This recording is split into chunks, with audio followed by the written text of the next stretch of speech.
अन्वय पढ़ेंगे। सुत उवाच, श्री सुत गोस्वामी ने उत्तर दिया, वंशम वंश, कुरो राजा कुरु। वंश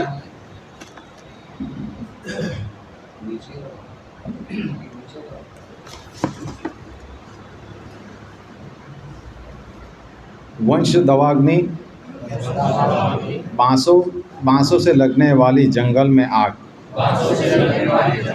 निहत्तम नष्ट कर दिया। सरोहितवा, वंश के पौध। बहुभावन, सृष्टि के पालक। हरि, भगवान श्री कृष्ण। निवेशयित्वा, पुनः स्थापित करके। निज राज्य, अपने राज्य में। ईश्वर, परमेश्वर। युधिष्ठिरम, महाराज युधिष्ठिर। प्रीतमना, अपने मन में प्रसन्न। बभूवः, हुए।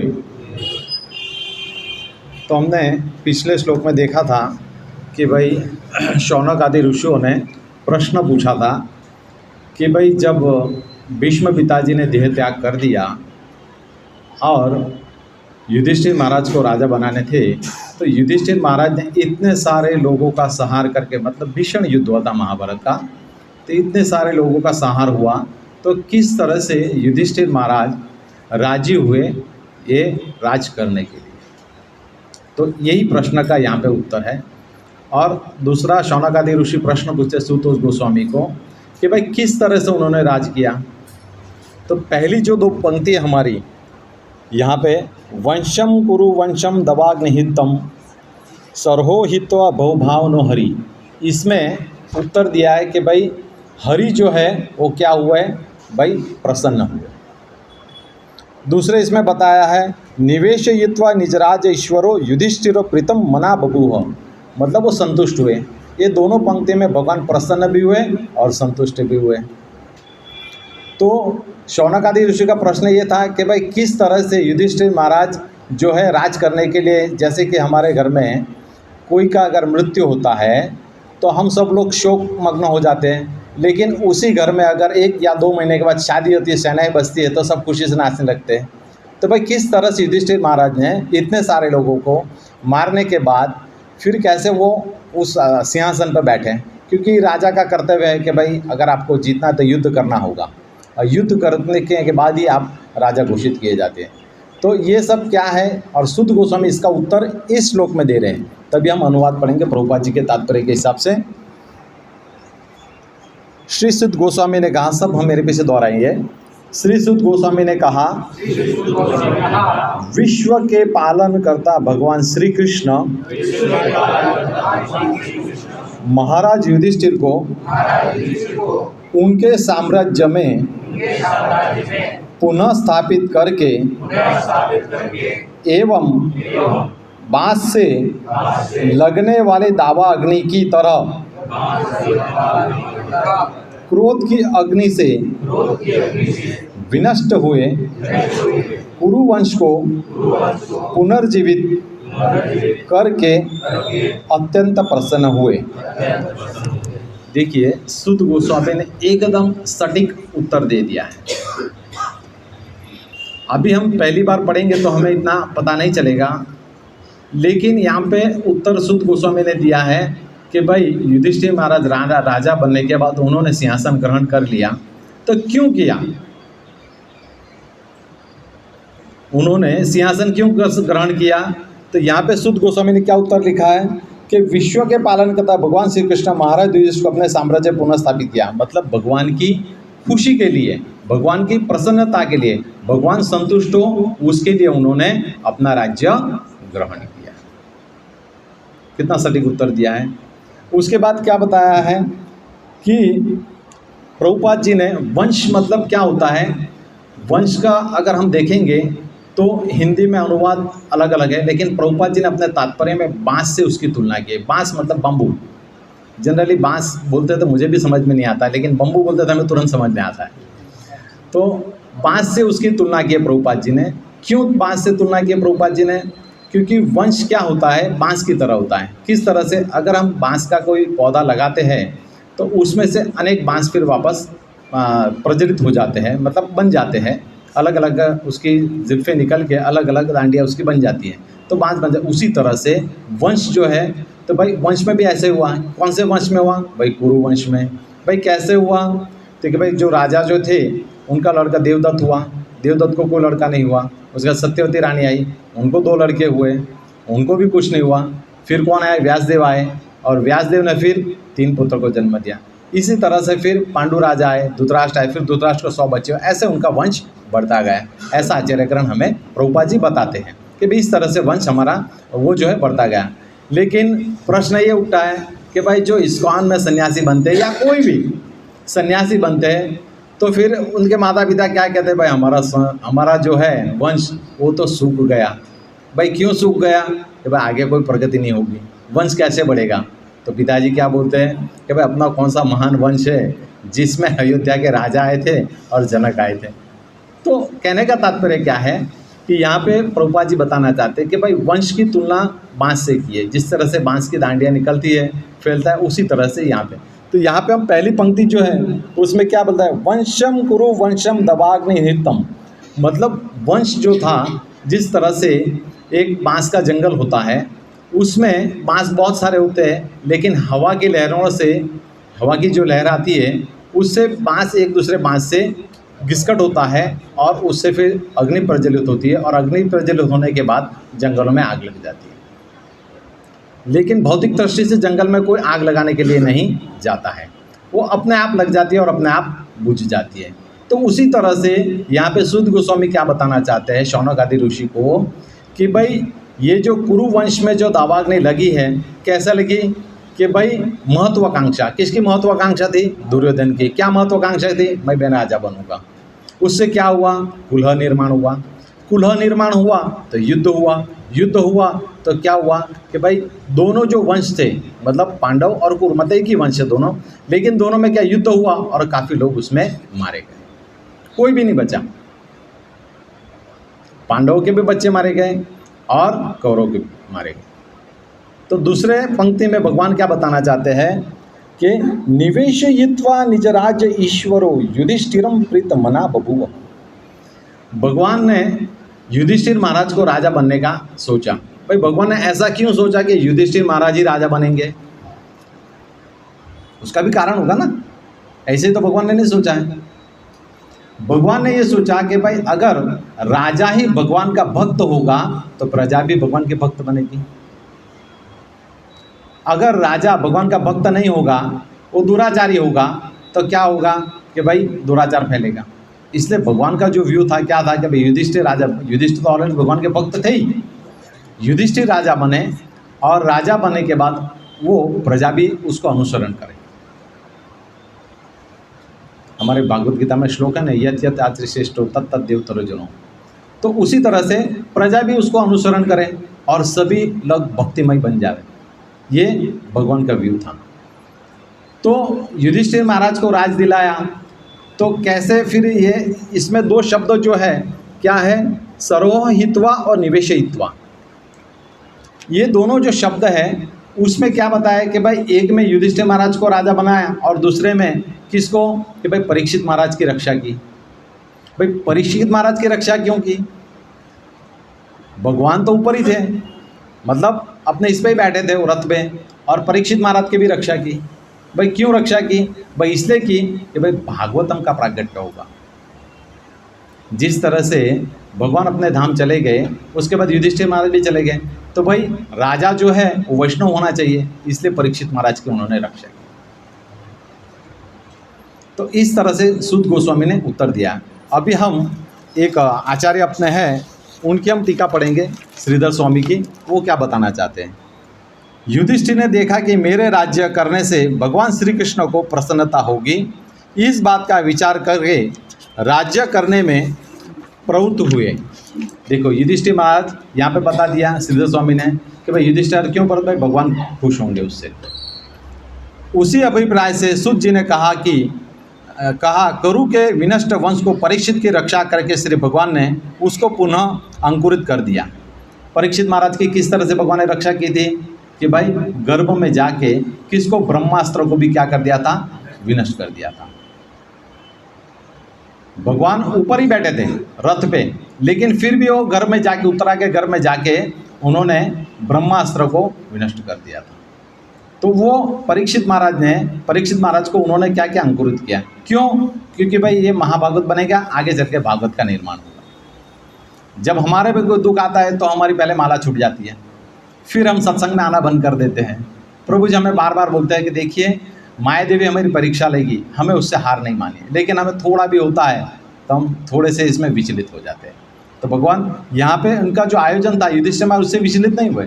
भगवान का जो आयोजन है वो युधिष्ठिर महाराज समझ गए और उन्होंने उसी तरह से राज्य किया, किस तरह से भगवान चाहते थे उस तरह से। कुरु का वंश रूप दावाग्नि से विनष्ट हो चुका था। हमने पहले ही पढ़ा कि भाई कुरु का वंश कैसे, भाई कलह की वजह से युद्ध हुआ, युद्ध में सारे मारे गए। वंशवाद अग्नि निहत्तम पद का विग्रहार्थ इस प्रकार से वंश रूपी वन में परस्पर से उत्पन्न क्रोध रूपी जो अग्नि थी उसी ने उसको जला दिया। मतलब कलह की वजह से क्या हुआ कि वंश में, दोनों के वंश में युद्ध हुआ। वास्तविक कि कौन राजा था, तो भाई धृतराष्ट्र। लेकिन राजा कौन बन सकता है, तो कि भाई जो स्वस्थ हो, अच्छा हो, वही बन सकता है। तो फिर पांडु जी को राजा किया। तो धृतराष्ट्र को अपने मन में कलह थी कि भाई मैं राजा होते क्यों इसको किया, लेकिन उसको अंधा, आँख से अंधा था। तो अंधा कभी भी, प्रभु जी बार बार बताते हैं, अंधा कभी भी राजा नहीं हो सकता है। तो फिर पांडु को बनाया राजा, और पांडु से जो पुत्र है उसका नाम युधिष्ठिर। तो वह पहला पुत्र कौन है, युधिष्ठिर। लेकिन किसकी महत्वाकांक्षा थी, दुर्योधन की। क्या महत्वाकांक्षा, मैं ही राजा बनूंगा। वैसे हमारी भी महत्वाकांक्षा होती है कि भाई हम भी उन्मत्त भक्त बनेंगे, जरूर बनेंगे, लेकिन उसके लिए हमें तपस्या करनी होगी। हम भी शुद्ध भक्त बनेंगे कब, जब हम गुरु शास्त्र साधु के हिसाब से चलेंगे तो हम भी शुद्ध भक्त बन सकते हैं।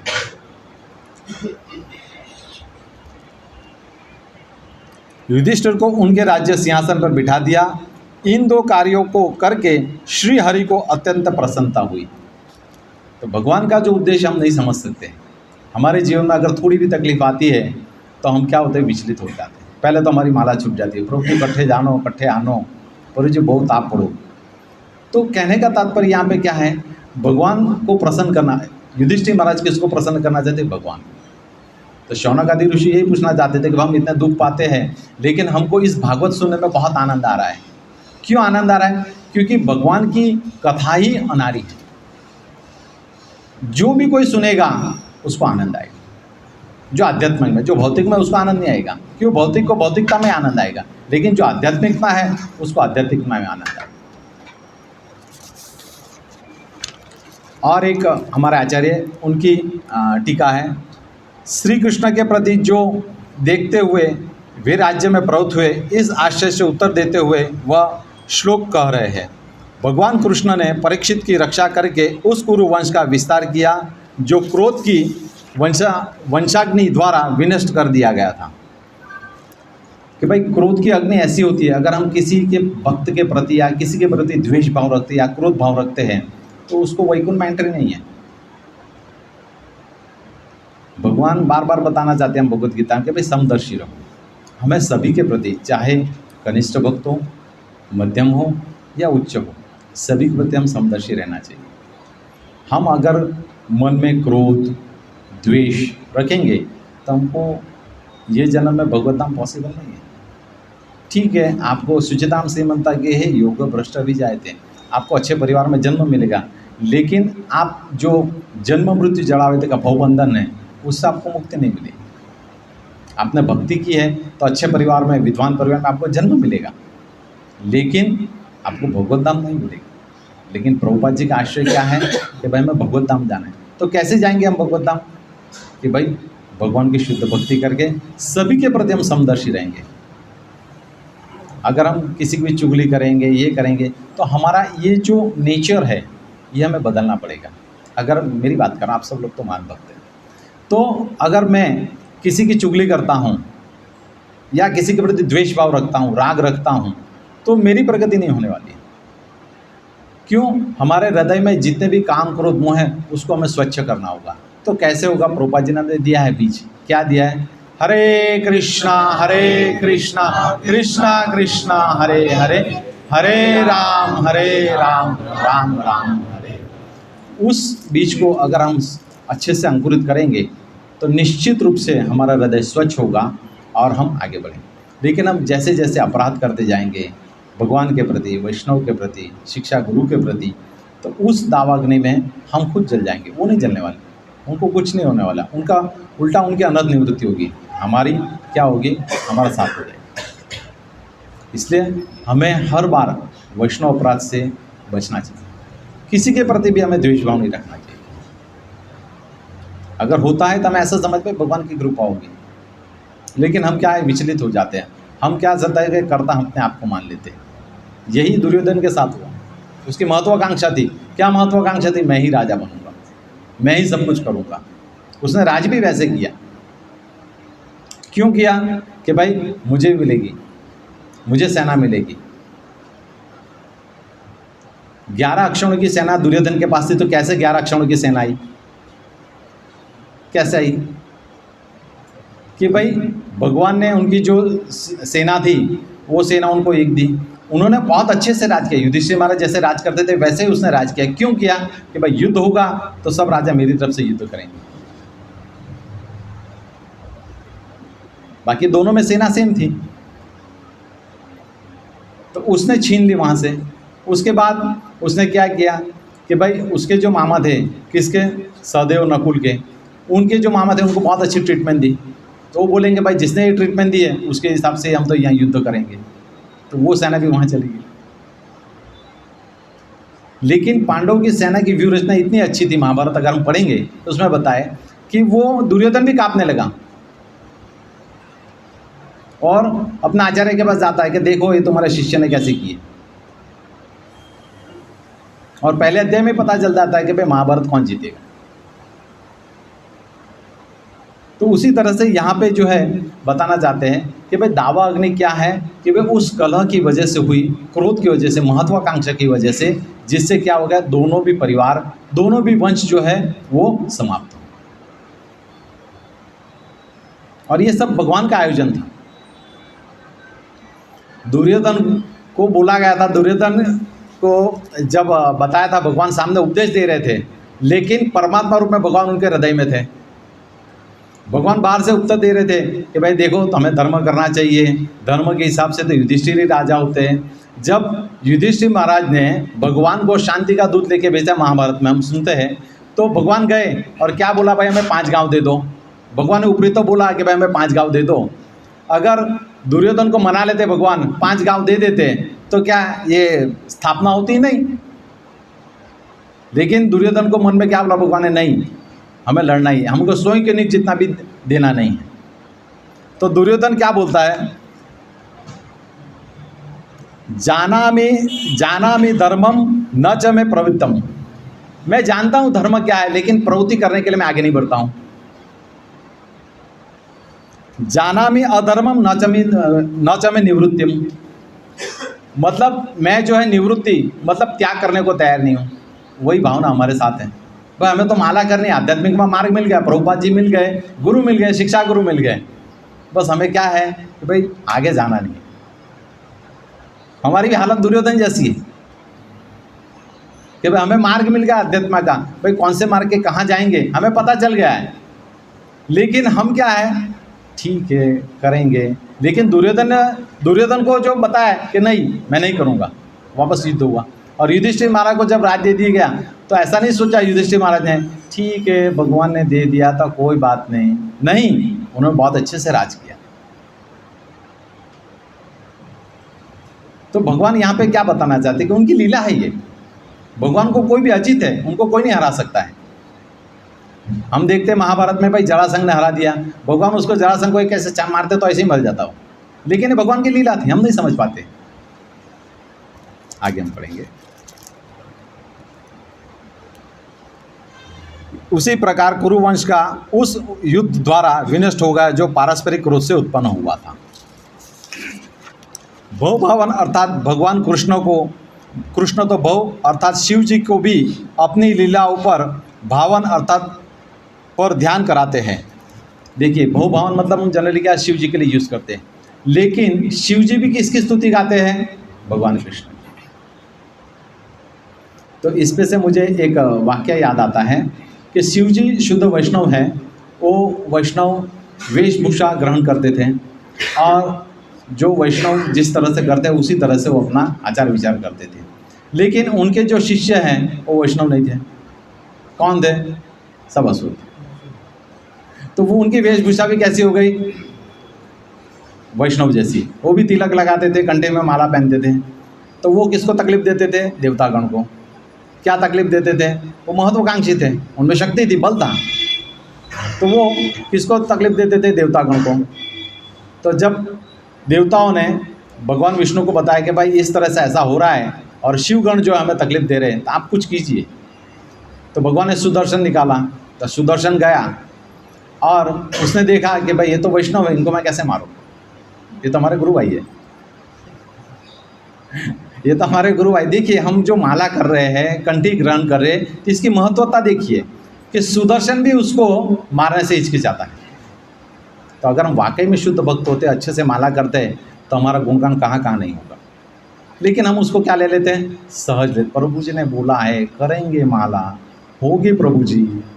नहीं, हमें तुरंत जब माला करते हैं, हमारा हृदय में परमात्मा भगवान कृष्ण हाजिर है और हमारे साक्षी भी है, और वो सुनते हैं। हम जो माला करते सुनते हैं, हम कितनी बार बोलते हैं वो भी सुनते हैं। फिर भगवान बताइए अथामाम प्रबंधनते तांतेस्तेम भजाम्यहम्, जो जैसे ही शरणागत होगा वैसे उसको मैं फल दूंगा। तो भगवान हमारी जो बातें हम जो भी करते हैं, व्रत लेते हैं या हम जप करते हैं, भगवान सुनते हैं परमात्मा रूप में हमारे हृदय में। दुर्योधन के हृदय में थे तो हमारे भी हृदय में है, हर एक जीवात्मा के हृदय में, तो भगवान सुनते हैं। तो हमें बहुत ही अच्छे से माला करनी चाहिए।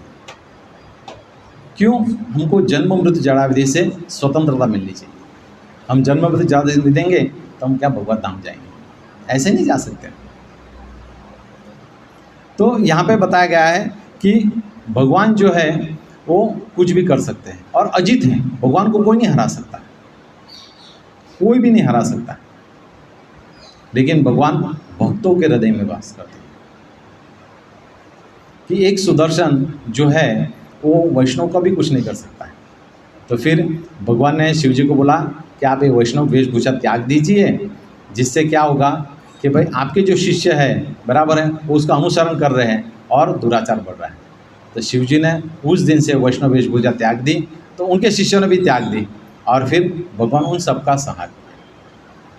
तो कहने का तात्पर्य क्या है कि हम जो माला कर रहे हैं, हरे कृष्णा कृष्णा कृष्णा हरे हरे, हरे राम राम राम हरे, हम जो माला कर रहे हैं हम उसको सहज ले रहे हैं। क्यों? अभी तक हम इस जीवन में सीरियस नहीं हुए। क्यों नहीं हुए? क्या फ़र्क पड़ेगा, कल कर लेंगे, लेकिन जीवन में कल कभी भी नहीं आना। जीवन की परम सिद्धि क्या है? अंतकाले ज मामेन स्मरण मुक्ता कलेवरम ये प्रांति मात्र संचय।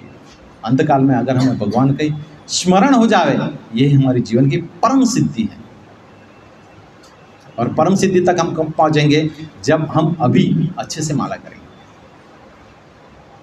प्रभुपाद जी ने हमें क्या दिया है? वैष्णव संघ, माला और 4 नियमों का पालन करना। बस एकदम आसान है। ना ही हमें संसार छोड़ना है, ना ही हमें घर छोड़ना है, ना ही हमें वन में जाना है। बस इसका हम अच्छे से पालन करेंगे तो आराम से हम भगवत धाम जाएंगे। लेकिन हमारी क्या रुचि नहीं है? हमारी रुचि किसके प्रति है? प्रजल्प के प्रति। भगवान शिव जो है वो भगवान का निरंतर नाम लेते हैं। अगर कोई व्यक्ति राम नाम लेता है तो शिव होते बताते हैं कि भाई ये अगर नाम ले लेते ये भक्त कितना अनन्य होगा। तो देखिए, जिसका नाम भगवान का नाम लेते हैं उसको भी शिव मानते हैं। तो हम अगर हरे कृष्ण महामंत्र का जप करते हैं तो हम कितने देवी देवताओं को खुश करते हैं, अनगिनत, उसकी गिनती हम नहीं कर सकते। अनगिनत देवी देवताओं को हम खुश करते हैं, लेकिन हम अभी तक सीरियस नहीं हुए। हम सीरियस है प्रजल्प के प्रति, द्वेष के प्रति, क्रोध के प्रति, उसके हम शरणागत हो गए। वास्तविक हमें शरणागत इनका होना चाहिए। अभी हम तात्पर्य पढ़ेंगे। इस संसार की तुलना उस दावाग्नि के साथ की जाती है जो बांस की झाड़ियों में घर्षण से उत्पन्न होती है।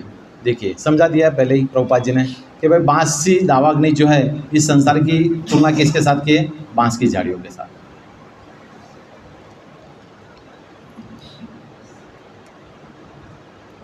ऐसी दावाग्नि स्वतः लगती है क्योंकि बांसों में घर्षण बाह्य कारण के बिना होता है।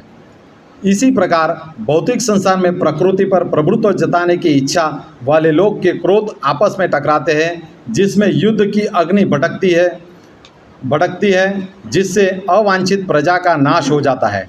इससे हमें क्या, इस वाक्य से हमें क्या वाक्य याद आता है कि भाई विश्व युद्ध हुआ, बराबर। हिटलर ने युद्ध किया। जिस तरह से यहाँ पे दुर्योधन महत्वाकांक्षी था, उसी तरह से हिटलर भी महत्वाकांक्षी था। उसने विश्व युद्ध कराया। क्यों? तो बस वो हिटलर ने ऐसा नहीं सोचा कि भाई ये लोग जो है गृहस्थ हैं और भगवान कृष्ण भावनामृत का प्रचार नहीं हो रहा है तो चलो भाई युद्ध कर ले। नहीं, वो महत्वाकांक्षी था, अपना नाम होना चाहिए, इसलिए उसने युद्ध करवाए। और कितने सारे लोग, लाखों लोग, करोड़ों लोग मारे गए। उसी तरह से महाभारत में भी, लेकिन महाभारत में जितने लोग मारे गए उन सब मोक्ष की प्राप्ति हुई, लेकिन हिटलर ने जो युद्ध किया उसमें किसी को मोक्ष प्राप्ति नहीं। क्यों? महत्वाकांक्षी था।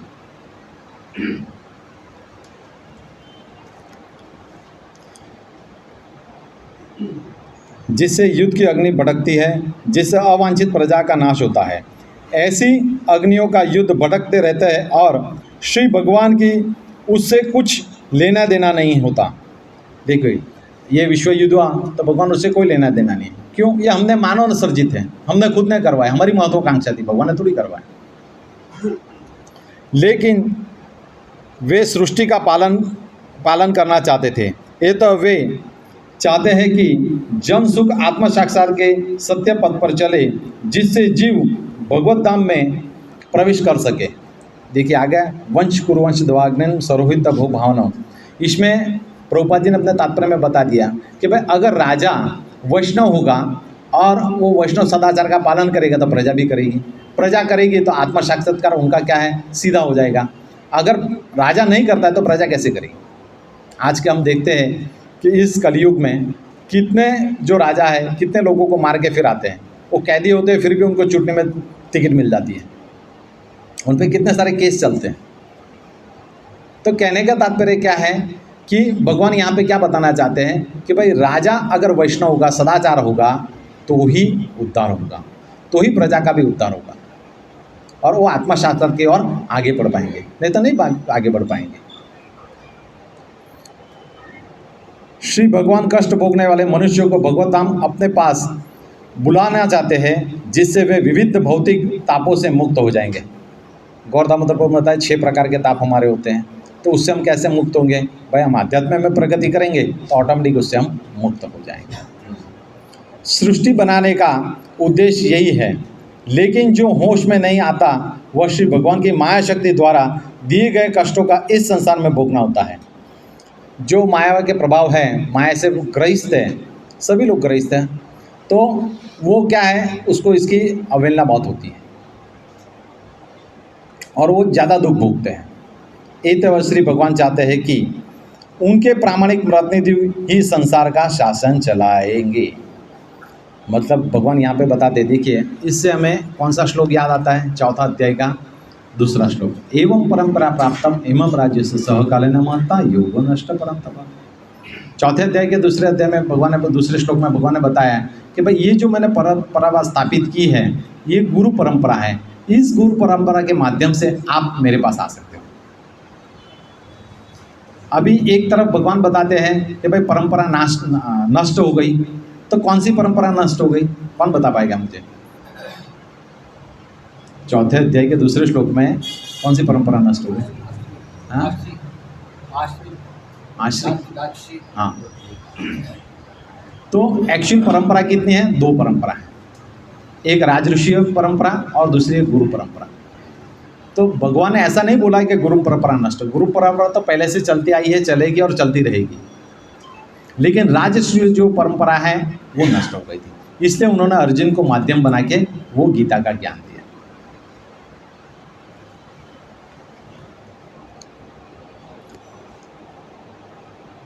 ये तो श्री भगवान चाहते हैं कि उनके प्रामाणिक प्रतिनिधि ही संसार पर शासन चलाएं।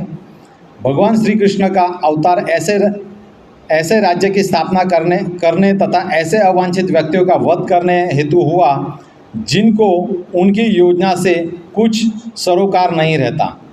कुरुक्षेत्र का युद्ध श्री भगवान की योजना के अनुसार लड़ा गया था, जिससे अवांछित लोगों का सफाया हो जाए और उनके भक्त के अधीन शांतिपूर्ण साम्राज्य की स्थापना हुई। देखिए, ये जो हमने श्लोक पढ़ा, वंश कुरुवत नावाग्नितम संहारितो बहुभानो हरि निजयित्वा शितो निजराज ईश्वरो युधिष्ठिर प्रीतम भवन भूव। मतलब यही श्लोक यहाँ पे भगवान प्रभुपाद जी हमें बताना चाहते हैं कि कुरुक्षेत्र में युद्ध हुआ, उसमें कि भाई पांडवों की तरफ से भी मारे, पांडव कोई नहीं मरे थे, लेकिन उनकी तरफ से भी सेना मरी गई थी, और जो धृतराष्ट्र के जो थे वो तो सभी खलास हो गए थे, मतलब सभी समाप्त हो गए थे। लेकिन भगवान ने किसकी रक्षा की थी? गर्भ में जाके परीक्षित महाराज की। क्यों रक्षा की थी? कि भाई उनको भागवत संदेश देना था, और भागवत के प्रेरणा भगवान है, लेकिन पहले जो कौन है सुनने वाले? परीक्षित महाराज। उनको उनका उद्धार करना था, इसलिए परीक्षित महाराज को बचाया उन्होंने गर्भ में जाके। और परीक्षित भी नाम क्यों पड़ा है? क्योंकि वो हर बार परीक्षा लेते थे कि भाई मुझे जिसने बचाया ये है क्या, ये है क्या, इसलिए उनका नाम परीक्षित पड़ा। महान राजा थे।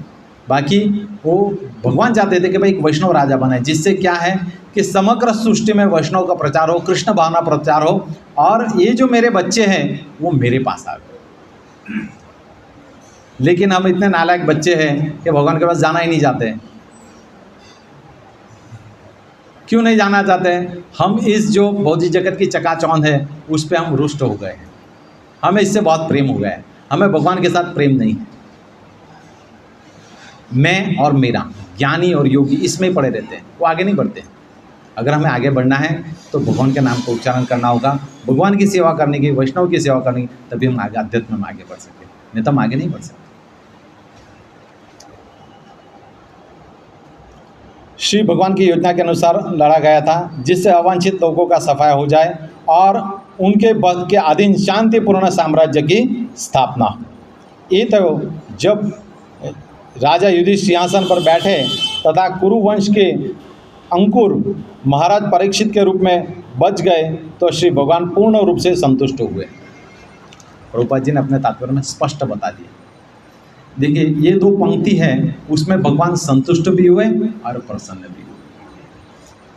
भाई संतुष्ट कैसे हुए?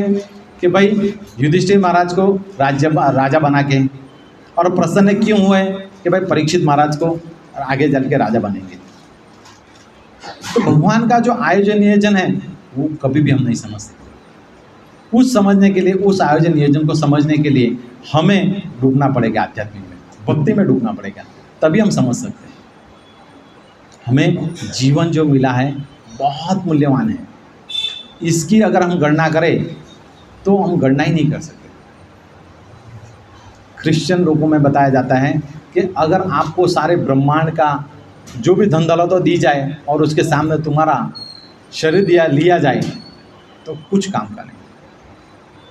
इसलिए मनुष्य जीवन जो मिला है बहुत सुदुर्लभ है। इस मनुष्य जीवन में अगर हम भगवान की भक्ति नहीं करें तो हमारे जैसा सबसे मूर्ख आदमी कोई नहीं। हमें भगवान की भक्ति करनी। क्यों करनी है? कि बार बार जन्म मृत्यु जड़ावे से बाहर निकलना। अगर हम उससे ही पड़े रहेंगे, संसार में ही पड़े रहेंगे, तो हम बाहर नहीं निकल पाएंगे। बाहर निकलने का एक ही मार्ग बताया भगवान ने। क्या बताया? कि भाई तत्विति प्रणिपाते न प्रणि प्रश्न ने सेवया उद्देश्यंति ज्ञान ज्ञान तत्वदर्शिनी। ये अर्जुन, जिसने परम सत्य का साक्षात्कार किया है उसके पास तुम जाओ और जाके तुम उससे पूछो। तो हमें गुरु के पास जाना है। कौन से गुरु? प्रामाणिक गुरु। तो हमें गुरु के पास क्या अमूल्य भेंट लेके जानी चाहिए? हमें गुरु के पास विनम्रता, सेवा, ये भाव हमें लेकर जाना चाहिए। जब तक हमारे में विनम्रता, सेवा का भाव नहीं होगा तब तक हम आध्यात्म में प्रगति नहीं कर सकते। इसलिए यहाँ पे सुध गोस्वामी ने जो उत्तर दिया है शौनक आदि ऋषि बोल रहे थे कि भाई ये युधिष्ठिर महाराज ने राज कैसे किया। तो सुध गोस्वामी बता रहे हैं कि महाराज उनकी कोई इच्छा नहीं थी, लेकिन उनको भगवान को प्रसन्न करने के लिए उन्होंने राज किया। और भगवान का क्या उद्देश्य था युधिष्ठिर महाराज को राज कराने का? कि भाई आगे चल के परीक्षित महाराज राजा बनेंगे और वैष्णव होंगे और भागवतम का उद्गम होगा। तो परीक्षित महाराज निमित्त मात्र बने, किसके लिए? भागवतम उद्गम के। और भगवान की यही व्यू रचना थी कि भाई भागवतम का उद्गम हो और सभी लोग भागवतम सुने और इस भौतिक जगत के प्रति वो धीरे धीरे क्या है, आसक्ति कम हो और भगवान के प्रति आसक्ति उनकी बढ़े, और कोई उद्देश्य नहीं। तो इसी तरह से हमें भी हमारे जीवन में किसको प्राधान्यता देनी चाहिए? भागवत को प्राधान्य देनी चाहिए, सेवा को प्राधान्यता देनी चाहिए, गुरु को प्राधान्यता देनी चाहिए। अगर प्राधान्यता देंगे तो जरूर से हम भी आध्यात्म में आगे बढ़ेंगे। भगवत धाम जाने का हमारा मार्ग जो है वो सुव्यवस्थित हो जाएगा, दृढ़ हो जाएगा। उसके लिए हमें क्या करना होगा? हमें पहले तो खुद दृढ़ होना होगा। हम खुद दृढ़ नहीं होते हैं, इसलिए फिर दावाग नहीं लगती है और आग लगती है। आग लगती है तो सब विनष्ट हो जाता है। इसलिए आप सब लोग जितने भी यहाँ बैठे हैं, गुरु परंपरा के माध्यम से सभी लोग बहुत ही पुण्यशाली लोग हैं, बहुत ही सुदुर्लभ हैं। क्यों? इनको भक्ति का मार्ग मिला है, उनको गुरु मिले हैं। अभी सिर्फ हमारी देरी कितनी है? बस एक कदम आगे जाना है और भगवत प्राप्ति करना है। हम सब पुण्यशाली लोग हैं, हम ऐसी आत्माएं हैं जिनको सब कुछ मिला है, लेकिन यहाँ पे भी अभी इतने लोग हैं जिनको कुछ मिला ही नहीं है। तो हमें प्रजल की बात में हमारा समय व्यतीत न करते हुए हमें भगवान की तरफ आगे बढ़ने के लिए भगवान की सेवा, द्वेष भाव को त्याग देना है। द्वेष का काम ही है तुमको विचलित करना, द्वेष का काम ही है तुमको विचलित करना। हमें उसको विचलित करना है, हमें विचलित नहीं होना है। हम द्वेष को कैसे विचलित कर सकते हैं? भाई हम क्या समदर्शी रहेंगे? चलो भाई कोई बात नहीं है कि भाई मुझे कोई गाली दे, कोई बात नहीं, भगवान की इच्छा है, अनर्थ नहीं। अरे तुमको तो उसका आशीर्वाद मांगना चाहिए कि भाई तुम मेरे लिए द्वेष करता है तो मेरी अनर्थ निवृत्ति हो रही है। कौन है इस दुनिया में जो अपना घर साफ करना आएगा? वो तो तुम्हारा हृदय साफ कर रहा है। किसके पास टाइम है? आप पूछो जाओ बाहर किसी को, भाई आप थोड़ी सेवा, अरे नहीं हमारे पास टाइम नहीं है। और वो आदमी तो तुम्हारा हृदय साफ कर रहा है, और क्या चाहिए हमें? और हम उसके प्रति द्वेष रखते हैं, हम उसका घर साफ करने जाते हैं। अरे भाई अपना देखो ना। हरे कृष्णा। किसी का कोई प्रश्न हो इस अनुसंधान में तो मैं उत्तर दे पाऊंगा साधु शास्त्र के हिसाब से। और 5 मिनट कीर्तन करेंगे, उसके बाद हम प्रसाद देंगे।